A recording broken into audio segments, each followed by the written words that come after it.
Hello, everybody. Everybody I haven't met yet because you were in the other tracks. So tracks B and C and data ops and data lake. So there's been a lot of good stuff. What I've seen here at the event has been a lot of good sessions, a lot of relevant sessions. So that's really nice to see as well. So thanks to DBTA for some really thoughtful planning.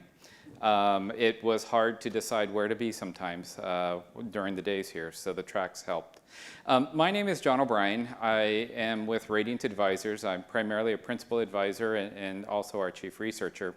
We're a research and advisory firm, so our job is to be at many events, to do lots of research in the industry, talk to as many companies as we can, analyst relations with all the vendors as well.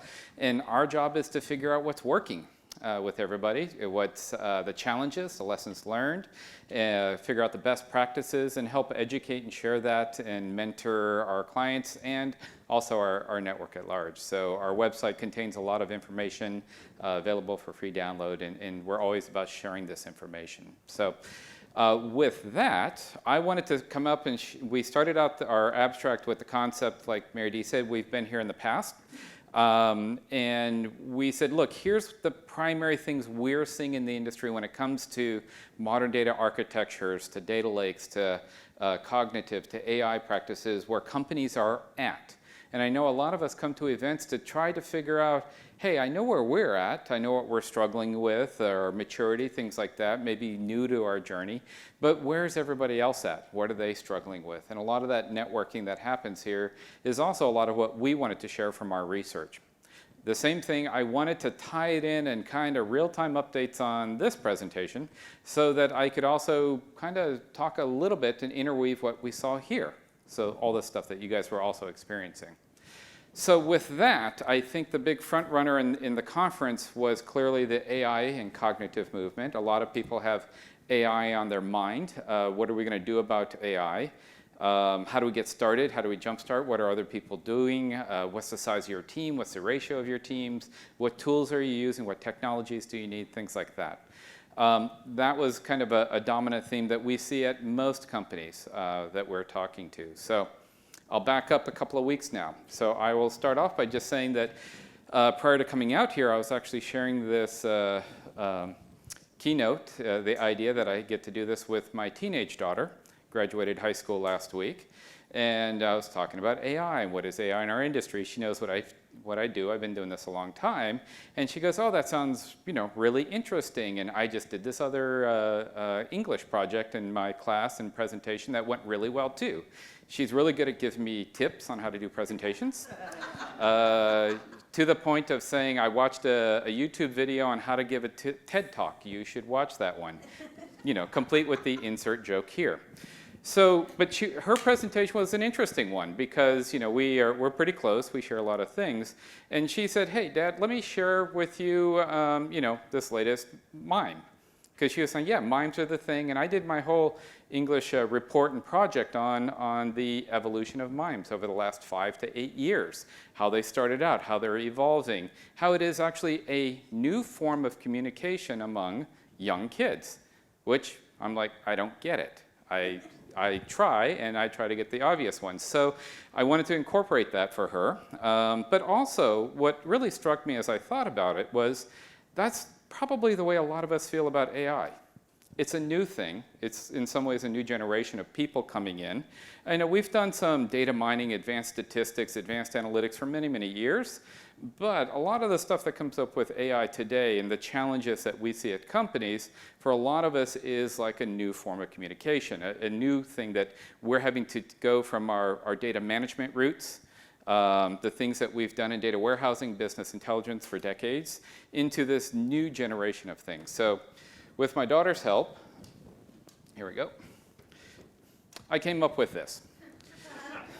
So some of us might have the impression today that basically there's AI catching the eye of executives, and it's kind of trickling down as a buzz, and people are saying, hey, you guys need to get on the AI stuff. We got to get going with that. It's the future. And a lot of us in IT or semi-IT roles are going, what? We have so much work to do with just the data. That's a big corner to turn for us. With the link that's down there in the bottom for this one, actually I found that there are a history of this mime and where it comes from. So this is a classic mime, not some of the new ones that she shared with me that I completely don't understand. But she did enjoy them still. So when learning AI feels like we're teenagers and what they're doing, trying to communicate mimes, and they're trying to tell me it's a completely fluent language and all of their friends can convey so much meaning just by sending memes back and forth to each other. Sometimes that's how I feel watching a lot of people trying to move into the AI world. And there's a lot to the AI world, so it's understandable. But what I wanted to do is really try to bring it home and give you 3 takeaways that I had from the event and that we're seeing in the industry. And I think one of the first ones, using my mime themes, right? Stop worrying about what your friends are doing. So there is, like with a lot of the buzzes, there's a lot of hype around AI today. It is relevant, by the way. It's not a hype that's going to fade away. It's here to stay. It is really, number one, it's going to be part of your overall analytics strategy.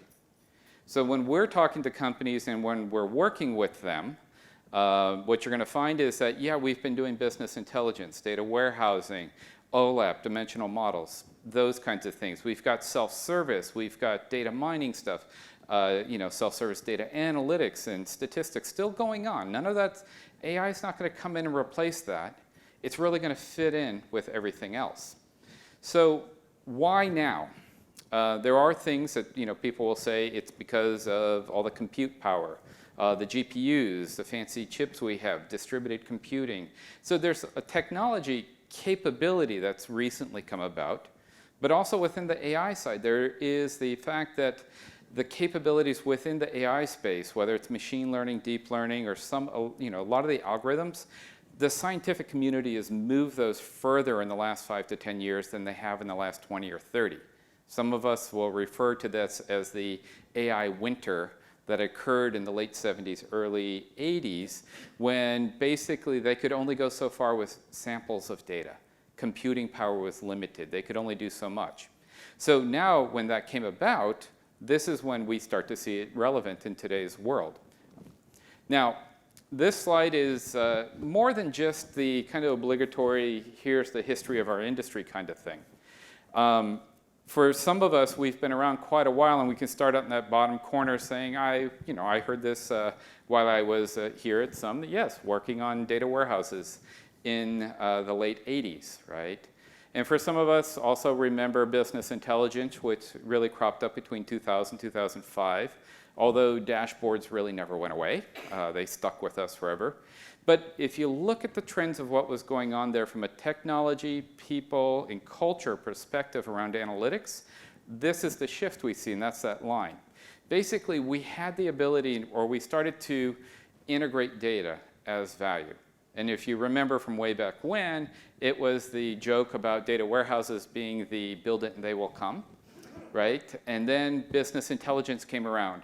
And BI and all of those vendors and that whole movement was really about, we got to do something with this data. We got to apply it into the business. So we saw faster, agile movements, right? I saw some mentions of Kimball and other things earlier as well. So we saw that application.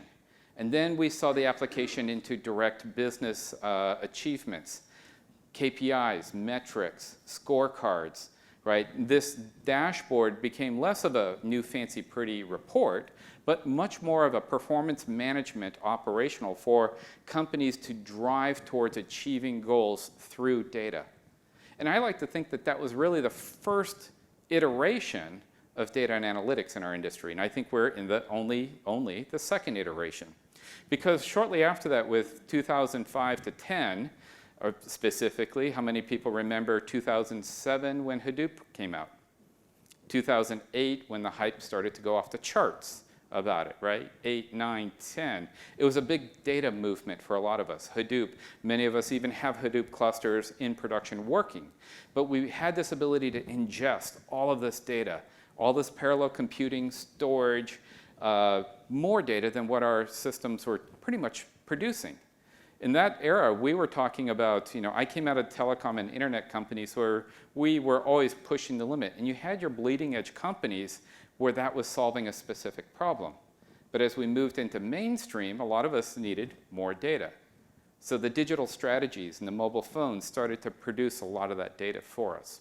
And then what we had after that was, we had the big data platforms, the clouds, and then I would say around 2015 or so, we started to see that corner shift. What are you going to do with all that data? AI came up.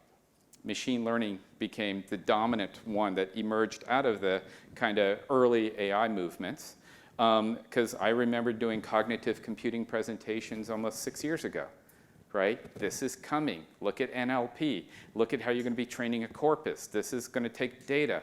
And then we come back to the data. Now, the challenge I would say we have today is around data. So we have a pendulum coming back. And for most of us, what we're finding is, and what we see at companies, and I think you've heard it here a couple of times, is while there is the capability, cloud computing, resources, we can store all the data, we have to get the data. Data quality, data management, information management, learning how to build training models for AI, that is our challenge. So we have a great machine here, and a lot of people argue the black box, white box thing, but we need good training data sets, and that's really hard to come by. And early adopters, the bleeding edge folks, are realizing that is the challenge, because we can, you see the garbage in, garbage out. But what they're really talking about is if you pull together a bunch of your historical data, use that to train a machine learning algorithm, that machine learning algorithm is not going to make better decisions. It's going to make the same decisions you've been making, good or bad, for the last 10 years. Unbiased data, right? And some of us have been working in the space of actually, how do we have machines create data so that other machines can ingest data and use that for training sets? It's something I've done in the past with things like Monte Carlo simulations and written papers on that. So there are lots of thinking about this. So with AI, and a lot of companies that we talk to and that we set up and work with their data strategy and we help with their architecture roadmaps to deliver on a strategy, one of the first things we come back to is, okay, we've got a lot of choices. Tech, don't worry about the tech. Actually, the people and the culture is going to be harder to solve than the tech. Skills, finding people, training. But where are we going to focus? One of the things you've seen, and I saw in this last couple of presentations this afternoon, some grand modern data architectures. It's like boiling the ocean. They're accurate, I agree with them, but where do you start with a whale that big? So what we do is we really have helped companies to say, we see analytics, whether it's AI or straightforward analytics, fall into 4 categories. Now, the top left is where we see it most often. This is understanding your customers' behavior better. So if you want to understand your customers, do you have all their touch points? Are you pulling in everything about them? Are you tracking where you can? Are you capturing every engagement, whether they log into your website, log into their accounts, call tech support, even do things on social media, transactions? Yeah, we've got that stuff. But one of the things we're always saying is that a transaction, a sale or an upgrade or something like that, is the end of a journey. You don't know the path that they took in their research, their interactions, everything they did to get to that point of a transaction. Because that's all our operational systems will capture. So understanding your customers better, and the leading companies do this, they focus on this. Sometimes this is customer 360s, but what you're seeing is from understanding our customers better, we build better products. We build things based on data for what they're looking for. Now, I would actually go down to the bottom left and say the second most popular category we see is increase operational efficiency. The reason why this is good is because usually you have known processes, you've worked with the data, and you're introducing new technology. So from a scope perspective, you're taking something you already know really well. You've been working this. But AI and machine learning and other applications go from the basic analytics we could do and leverages advanced analytics complexity that we couldn't do before. So that's a good place to start. You get some quick wins or maybe some, kind of save money back for reinvestment. And then we also look in the top right where it's like some companies are just very product oriented. So everything for them is about thousands of SKUs, lots of products, product interactions, bundles. How do we build our products? How do they interrelate, componentize? And that's where all their analytics comes from. How do people use our products? Can we instrument our products? And I tend to go down that direction as well from an instrumentation route because my actual background, undergraduate work, and all of that is in instrumentation and control systems, analog to digital signals. That's what I studied in college and what I did early in my career was all of that type of data capture. Where can you instrument and then do something meaningful with that data? And then finally, the bottom right-hand corner there is about business innovation. There are opportunities where people can come in and experiment and explore new business models. And new business models is where the digital or business disruption is coming in. What if we completely, flip our business, the way we've been doing things for a long time, on its head and come up with something new that perhaps is data product oriented or driven by data as a service through our customers and products that we have? Can we create a new data product where we can augment the services we have?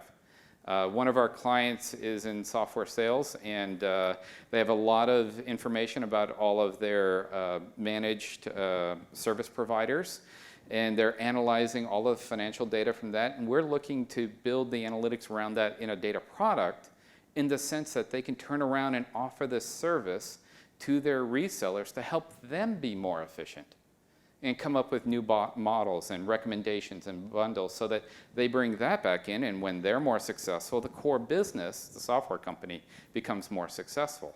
For them, driving it to enabling their customers or intermediate customers is a way for them to grow their business.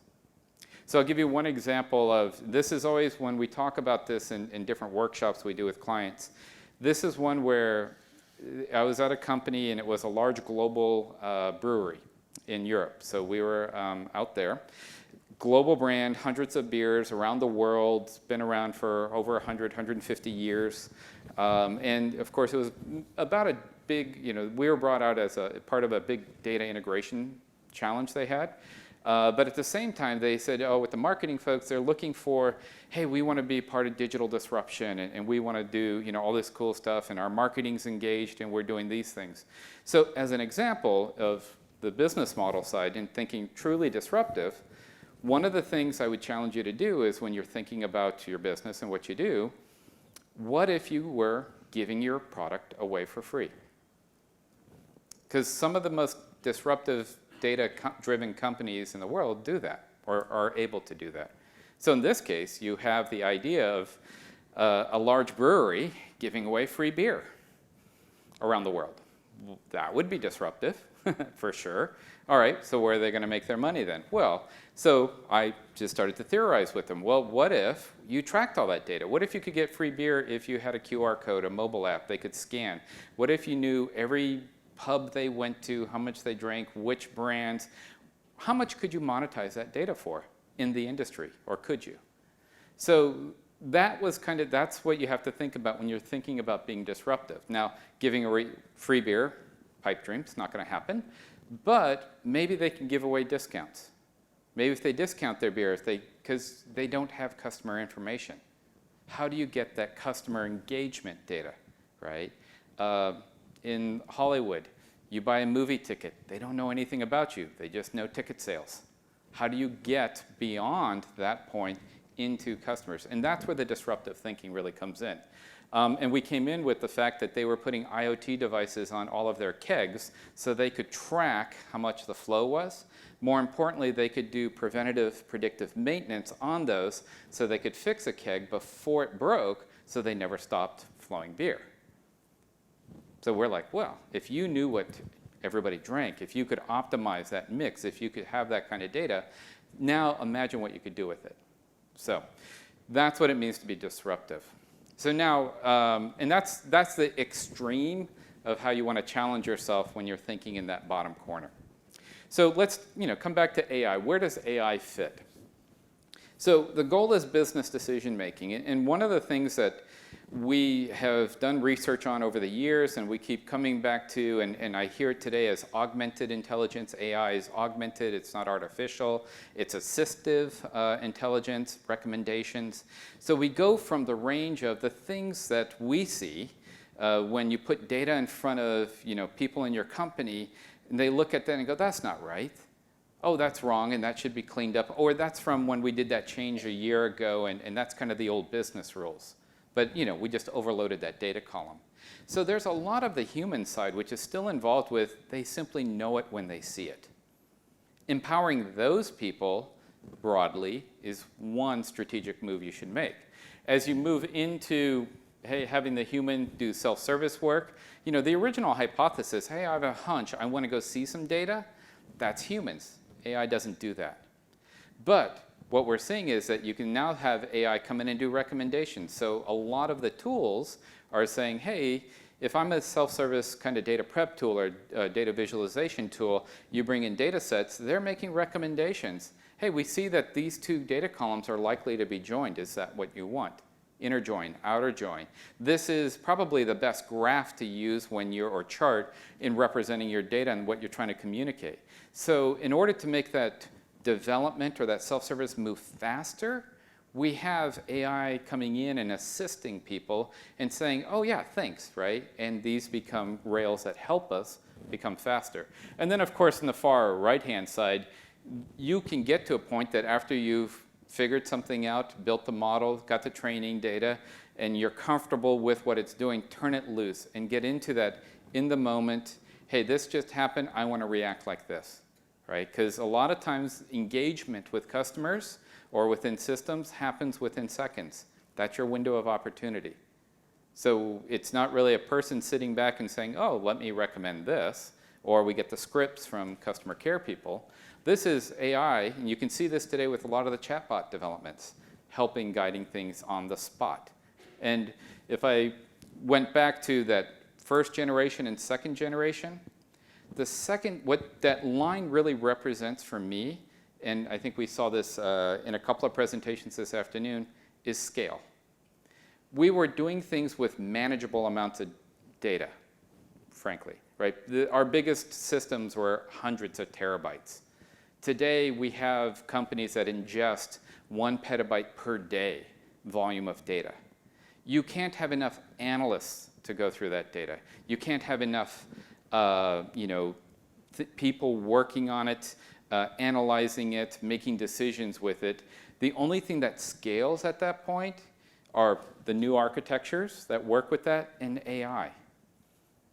AI can then be deployed thousands of times all over the place, working and learning and improving on the spot because we can't scale. So we've moved into this next generation of data. Now the scalability aspect is twofold. One is the volume that we have to tackle. Two is the complexity. AI is better at complexity. It will find patterns based on things. And if you think about changing worlds, retraining the data is easier than trying to code. And I've done this many years ago, the most sophisticated rules-based engines inside of ETL and systems we would build. Right? We were quite proud of those. But today, what goes on is moving to probabilistic reasoning. It's not that here's the answer. It's more that here is 83% probability this is the right answer with this confidence level. Is that good enough to move forward? And at scale, right, having those kinds of accuracy is a vast improvement than what we used to have before. So what you find is this scale trying to tackle complexity, increased volumes, and that's where AI kind of is allowing us to take over, because we can't. So in looking at that and thinking about AI as part of your overall strategy, one of the things we've come up with over the years and helped companies incorporate is a conceptual architecture for analytics. And it's both an analytic and a modern data platform together. The top half represents, for us, what we've distilled down into the 3 primary analytic capabilities that we find companies needing. On the left-hand side, you have your original, if you will, BI, data warehousing, performance management, right? Certified, curated data, calculating metrics that run the business today, very operational, trending analysis, OLAP capabilities, slicing and dicing data. But it's also a very predefined world. You have to predefine the metrics. You have to predefine the dimensionality, and then you can build the data into that. That was always challenged in the BI industry for years, and we saw iterations of Agile BI and Scrum and all these different things trying to tackle the common question we got, which was the business doesn't know what requirements to give us. We need some data. We need to play with it. We need to figure it out. And in the last several years, the technologies and the products have clearly moved in the space to allow that middle pillar, if you will, of self-service data analytics to take off. Intuitive tools. And some of them push the don't need to know SQL kind of aspects. They can show data. People know data. When they see it in spreadsheet-like formats. They can cleanse it, they can integrate it, they can work with it, they can prep it, and all of this is be recorded in a recipe in data wrangling, and then it can be replayed. So we have a choice. People who have the business domain knowledge that can apply it directly when we give them access to the data, or they try to write every rule they can think of and give that to a developer on the left-hand side with BI. So you can see a lot of things that are the self-service world are born there and then can also move to the BI world, or perhaps it stays localized with that department or that group or that project. And then on the far right-hand side, of course, is all of those things that are related to data science and AI. So with that, we have the machine learning. We have a shift right now going on into deep learning. A lot of those algorithms, the data science notebooks, running on Spark clusters. But all of this is going to be built on an architecture where we call it a data unification layer. So you guys probably have heard of data catalogues, collaboration, semantic layers, right? All of these things combine to unify data from a warehouse, from data labs that could be on analytic databases, from other kind of APIs from Spark clusters that get promoted as part of that infused AI routines we could leverage, and then also a data lake. So when you have all of that in your modern data platform, that at least all three of those analytic capabilities run on top of a single foundation. So you have folks building and care and feeding of that foundation, and then you have the business and developers turned loose on this repository of the data, whether it's raw, curated, calculated, published. They can use all of that and go to one place, and we don't have the silos problem that we've heard throughout the couple of days. And then the gray boxes there kind of represent data integration, now data engineering, data ops, as a discipline that we need to take care of as well. That is something that is not going away. We get one common question we get is data prep replacing ETL? No, not really. I mean, it's great. It's good for doing a lot of stuff, right? You can, a lot of times you have ETL and you can say it's overkill for a lot of projects, and data prep is good for those. But it's also not good for some of the more complex type of stuff we have to code. But there is an overall shift move to data pipelines anyway. Data pipelines, data engineering, and understanding all of that as an integration architecture complements and goes inside with the data architecture that you have. Those two together give you a platform in which analytics can run on top of. And that's how we approach that from a conceptual aspect. So AI is part of your analytics strategy. So one of the things I have always enjoyed is this slide, because we come into companies that say, hey, give us an overview. Where do we start? Well, we hear AI, we hear machine learning. And I always liked Google's definition of this, right? It's a branch of artificial intelligence. Are they the same? Are they different? Now you can see AI goes up onto the top with machine learning, and then as you drill down into that, you can get some predictive analytics and deep learning. And deep learning has really been taking off as kind of that next generation of doing more things. But we like to focus on machine learning if you're going to start somewhere. So that's a great place to start. But there's your natural language processing branch. There is also your speech branch, your expert systems, vision, robotics. AI reaches out into all of those. So what do we see? We basically see that there is no single ominous one AI, truly artificial, but there are lots of micro applications of AI that are going to be embedded in all around you, in your applications and helping you do your job all the time in every tool, right? We can see products improving all the time because they're starting to infuse AI by learning from everybody's cumulative behavior, which means you have to collect that customer transactional data in order to have that to train. So this I always thought was a nice hierarchy. If you were in our last presentation, this would be our taxonomy. But this is how a lot of people look at the world. Back to memes, because that's how we need to talk about things nowadays. So if you're familiar with the Avengers, in this version, we've got Jarvis on the left, kind of first generation, the best that we could do in machine learning. And then you've got some people kind of blown away by, I think that's the Mind Stone, which is representing a complete neural network of deep learning. And the point here is really that, you know, for a lot of us, most companies are very comfortable with machine learning. They are comfortable with seeing the black box aspect of deep learning, but they don't really fully understand neural networks. How do they work? It's like magic to some degrees. A lot of math, a lot of science there, but most people are treating it as hey, we train it this way, we get a high probability, very accurate, high confidence level, and it works. And so they're moving to stronger, more complex capabilities in deep learning. So when you break down machine learning, is part of what you need to do from a overall, hey, what do we need to learn? What are our skills? There are these categories. Basically, machine learning breaks into both supervised and unsupervised learning. Supervised learning means you create data sets, which means we have to have data management to produce quality, governed, good, unbiased data sets to begin with. That is the biggest challenge right there. And then from there, we can either go into classification or regression routines, depending on the problem we're tackling. So you can break down, and then you can see from there, you have about 4 or 5 different kind of algorithms that you apply, and which is the best algorithm for the scenario that I'm using. And then you can go into unsupervised learning, where you can have data coming in continuously and training the model as it goes. This could be your live data, your live feedbacks, and the unsupervised learning keeps it current.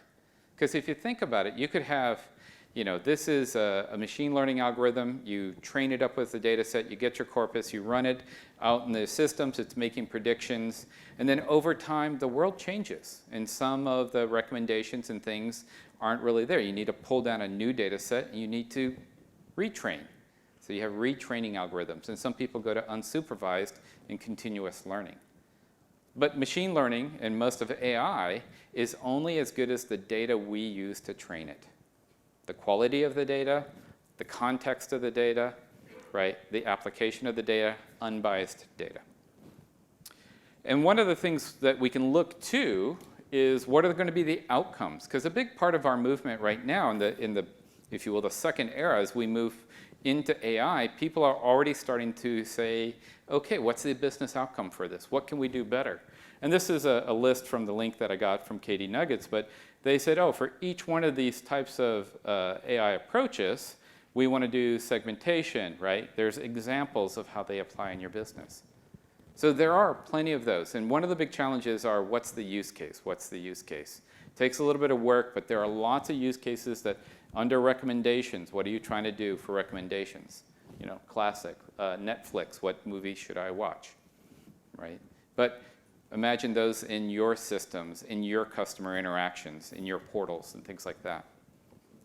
So this is a survey that came out earlier this year, and it came from the O'Reilly Media Group. It's called, let's see, sorry, I'm reading there, Evolving Infrastructure. And it's a survey they did at the beginning of this year. It's O'Reilly Media, you can do it, it's a free download. But you can see the biggest skills gap in the survey was data science. So that's not new. But what we're finding right behind it that surprised people is data engineering is number 2. So that data engineering part that goes with our data architecture is one of the kind of areas that companies are struggling with, followed by DevOps, and then coupled down is data ops specifically. But I can understand data ops, that's a little bit more of an emerging space. Security, domain specific, product management's dropping much further down. But you can see in your top 3 or 4 there, that's probably, if you're new on your journey, that's what you're going to be facing. Trying to find those people, bring them up to speed, get them experienced.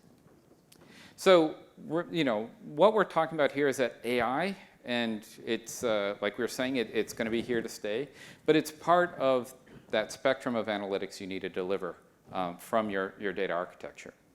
But number 2 comes in, okay, here's the other theme in the conference. I might be biased because I moderated the track on modern data architecture, but this is where we see a lot of companies saying, we have our classic architecture, we've been running our data warehouse for 10, 15 years, this is what we're running on, and you see the whole modernization movement. So a lot of that is not just re-platforming what you already have, but it's really rethinking your entire data architecture. And what I did here was I tried to group, because there's so much involved with data architecture, modern data architecture, that I came up with like 6 main categories that come up every time we're working with companies and speaking. One is the data architecture itself. Why is that different? We've got data lakes now. We got data hubs, data labs, data marketplaces. So these are not mentioning, our traditional enterprise data warehouses.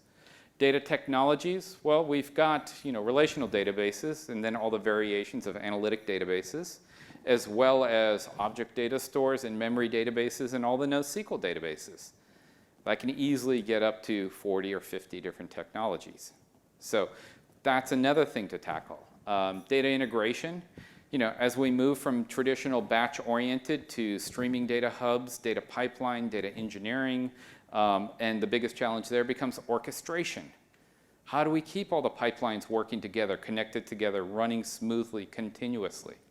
And that's in the data integration. That's what modernization means. Data management, thankfully, is the pendulum's come back into that space pretty quickly. And as people are finding, we see the rise in data governance. Data quality has come up to the top of the list, and that's because we can't do the AI stuff if we don't have this. So those, and data ops, as how do we manage all of this integration and keep our environment running. That is also a high piece. Cloud architecture, those are always evolving and changing very quickly. And then the data science platforms is new in our architecture as well, from the Spark clusters to different data science notebooks and things like that, the different libraries you're going to work with, whether it's open source or some library from Spark or TensorFlow, all of that becomes part of your architecture. So these are the foundational components that you have within a modern data architecture now. The other thing that has come up, and we've been a proponent of for many years, is called polyglot persistence. It's an architecture principle. And it really came back around with the big data movement, where we said, oh, here's Hadoop and here's the relational database. Is Hadoop replacing the enterprise data warehouses? We don't need MPPs. And what we found is that we needed technologies or data technologies suited for their workload. So it's very much the not one size fits all, but pick the best technology as a category for meeting a certain need. And on the left-hand side, we came up with 3 classifications. One was going to be flexible processing. So Hadoop, HDFS, the object stores, S3, Azure, blob stores, these all come into the, you can put anything in there, put a file, structured, unstructured, PDF, image, WAV files, anything you want to work with and analyze and build analytics on, it'll store it. It'll run on it in parallel and distributed, which is what you need for horsepower. The middle column there is we had analytic optimized, intended for analytic outputs and workloads. We have this top half, which is the SQL-oriented relational databases, but they were all kind of tweaked over the years to do analytic functions and not just OLTP. So you have your MPP, massively parallel processing technology. In-memory technologies, I think about 6, 7 years ago, became price performant. We've got even OLAP cubes, which have been around over 40 years. But that was an example of something, a data technology, optimized for a single purpose. Now adding the graph databases, document stores, text analytics. And then what we have on the far right-hand side is more of our, if you will, what we consider reference data. And a lot of this is your enterprise data warehouse subject areas, MDM, enterprise data hubs now that are getting mastered. But this is all your reference data. And one of the things we say is you could have a really big database, scalable, petabyte-sized one on the analytics side, and you could load up tons of data every day. But if you don't have the reference data, right, for that customer ID to know who they were, that product ID to know what they bought, all you can do is, let me see if I can remember the 6. It is sum, average, min, max, count, distinct count. That's limited analytics. That's what we call little analytics. If you want to do real analytics, like which customers in this geography with these preferences and these products by type and bundle, all of that is what really makes analytics come alive and be valuable, not just counting a bunch of stuff. So you need that reference data class, and it's changing, it's updating, your customer information is changing, your product information. Relational, row-based technologies tend to do really well there, and then you kind of unify all of these, right? And that's that unification, if you will, that brings your data lake on the left side to your analytic databases and your enterprise data hubs. This is what, when we throw that all together with companies, this is part of that logical architecture. It's just what it comes out to, and our slides will be available here for download as well. So I'm not going to walk you through it all, but I will say that in that middle modern data platform, we represent a couple of the key pieces that companies need depending on their strategy to deliver on the 3 separate right-hand side analytic capabilities. I will jump in and say that some key takeaways are going to be the data lake. We talked a lot about data lakes. Take data lakes, understand them. They're a big foundation, a big part of the modern architecture, I believe. Zones, architecture, the different structures you want to use, all of that becomes relevant, and there's a lot of great work out there, but carefully architecting your data lake is going to be key. My takeaway there is going to be make sure you're thinking about security and governance. We've seen some data lakes get thrown away because they didn't do that up front and they couldn't retrofit it after the fact. So we don't want any data lake 2.0s anymore. There's enough out there to help us actually architect your data lake. And a study that we did with DBTA a couple years ago, and it still has held true, is the adoption of data lakes. There is the low-hanging fruit, stage 1, where we're evaluating which kind of object store and technology and getting familiar with data lakes and standards. Then we see the first wave of adoption typically around IT efficiency.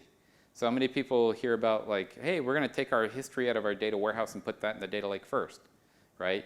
Yeah, it makes sense. You know the data, it's easy. Or we can take our staging areas, make our persistent staging areas and move that into the data lake. We focus on ingestion into data lake for a new operational system and set up self-service on top of that. But that's as you move into the analytic and data science space. And then if you really move out there and say all our enterprise data assets are here as raw data, curated data, published, certified, then it becomes a core part of your IT strategy as well.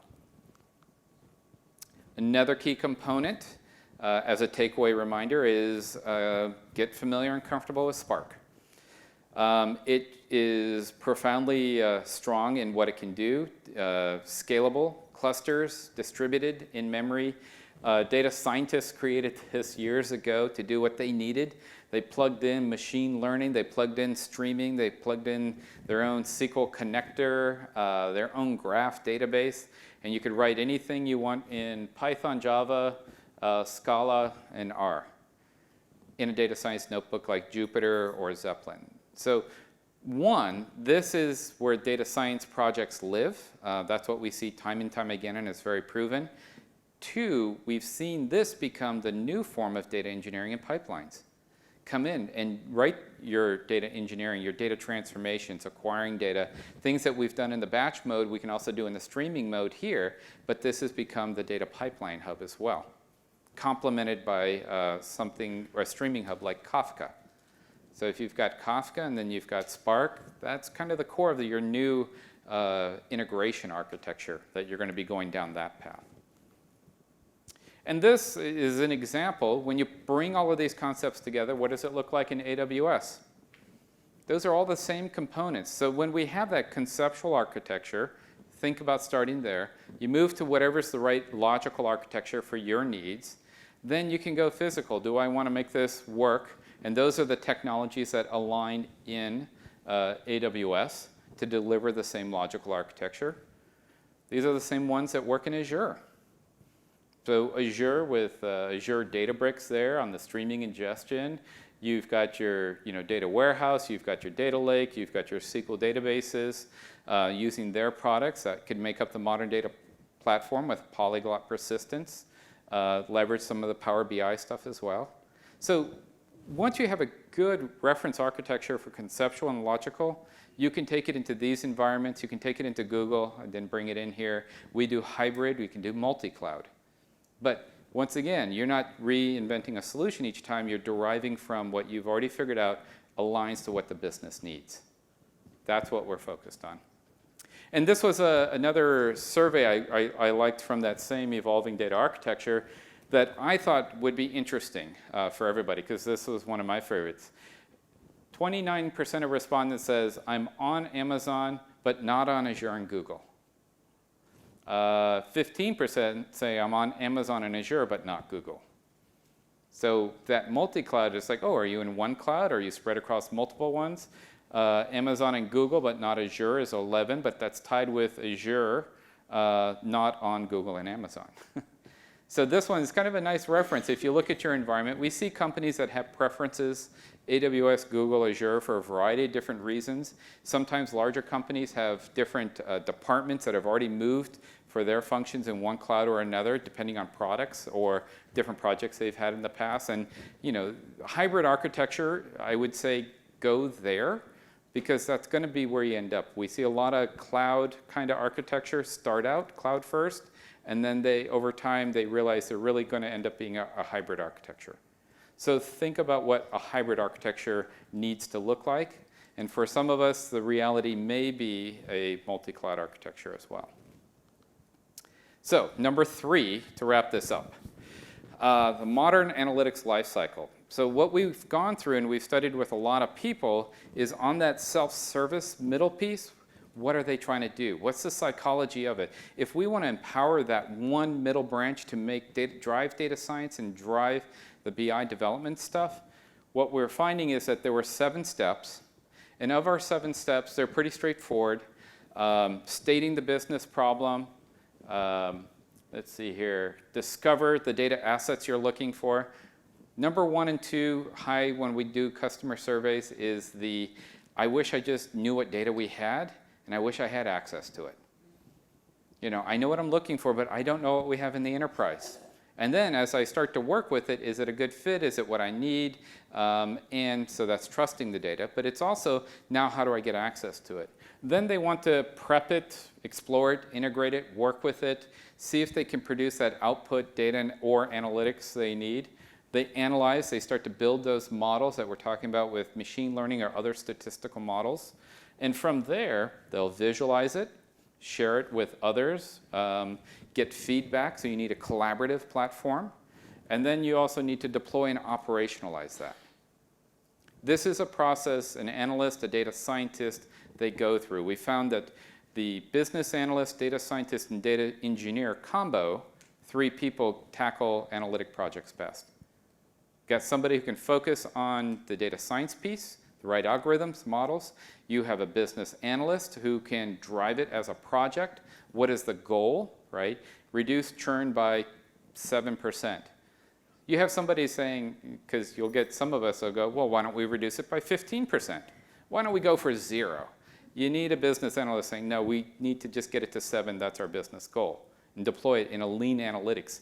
Get something out quick, drop it 3%, iterate on the model, improve it, go to 4, go to 5. But let's call it good at 7.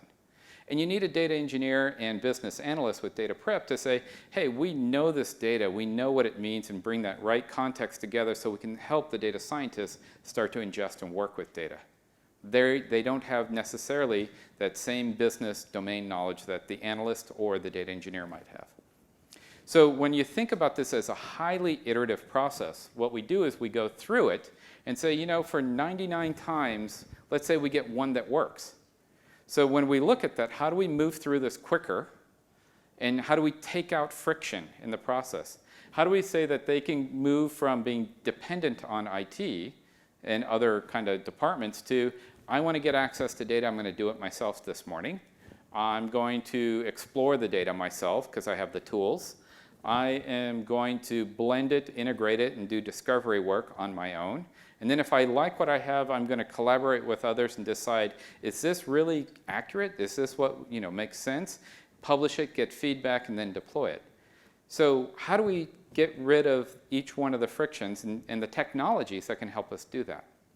So if we come back to our original analytic strategy, that middle piece of self-service that we're trying to work on, focus empowering those people. From there to the business intelligence side on the right, they can work on BI projects. They can determine whether it's governance will help us say, this is local what you created. It needs to be governed. It needs to be moved into the data warehouse, productionalized at that point. And then they do the same thing with the data science projects. So in the data science projects, right, this is our data prep. We know the data. We're going to operationalize these analytics. And then they industrialize these data pipelines. They prep them quick. They get them deployed fast. Then they industrialize. I've seen some companies call that middle pillar the innovation pillar. And then the other one's kind of the industrialized pillars. And we decouple going fast from doing it right. But we get both. So that's where the self-service piece comes in. And then in that kind of frictionless process, you've seen in the last couple of years, data catalogues have really moved up in popularity because they solve that one key problem. I need to be able to find data in the enterprise. I need to understand what it is, how to use it correctly, where's the governance. I like to see other people who have worked with this data and have comments about it and can upload other pieces of metadata and share. To me, data catalogs and they also have AI that can say, hey, this data set is the most popular when you're searching for these terms because all these other people really liked using it. That's the type of platforms we want with AI assisting and building and working with data. Because now we need to track everything at scale. This is at scale. It used to be easier when it was metadata repository. We picked our subject areas, and then we picked certified key attributes. Well, when you get into what we were working on as analytical MDM, well, like I said, attributes are what gives the power to analytics. So we need all of that other stuff, and crowdsourcing that and driving that from the people is the key. And then also the data marketplace is another term that you'll see coming up where this is, the data unification that we have our data lake stuff there. We've got some stuff in the data warehouse. We've got some data labs, different analytic data sets out there. But we want to come in, be able to find it, access it, and know, because one of the things in our research has showed, even though you can give access to the data and people start to use it, they're still going to call up IT and say, am I doing this right? I don't want to get in trouble. Having that confidence adds to speed. Confidence comes from governance and comes from the information to know that it's a trusted data source. They're using it correctly. Other people have used it. Now they're more confident to move forward without stopping in their cycle. It's a psychological part of the modern analytic lifecycle that we found. So this part here, the data marketplace, continues to evolve. There are platforms and tools out there that can do bringing all the data into a single pane for us, can provide governance, collaboration, unification, if you will. So with that, I'm going to just close. There are 3 takeaways I had for us today. And I wanted us to remember that it's a journey. These things do take time. But number 1, AI, what we see here, start learning it, start becoming comfortable with it, spend more time. It's going to be part of your overall analytic strategy. Number 2, the modern data platforms and architecture, that is the enabler for AI. Getting that in place is what's going to allow AI to happen. AI will only happen in little pockets here or there from one data scientist or 2. If you start steering your ship into this foundation of a modern data platform, you will set the stage for faster development on both the data science side, the AI side, the self-service side, and even the existing BI projects. And then number 3, understand the modern analytic lifecycle, those 7 steps I was talking about, because that's what people hit the walls when they start to work with data. And the real power at scale is going to be empowering more people to work with data in a self-sufficient manner. They are going to struggle to find data, trust data, work with it, deploy it, collaborate, get input on it. And they're going to have tools that have AI injected here and there to help them along the way, but they still need platforms of collaboration to help them. And they're going to still need the ability to deploy it so that they can work faster and more confidently. So with that, I would just say that was business is my co-pilot. It's kind of a bumper sticker for us. So think of it as the business will tell you the priorities. We need to focus on organic growth, new revenue, reducing expenses. And then you align those analytics to do that, and then you start prioritizing your architecture build-out, which happens over years, to deliver things to the business as we go. So with that, I'm going to wrap up and say thank you, everybody, for staying, and Mary D. for the whole Data Summit. Thank you. Thank you so much.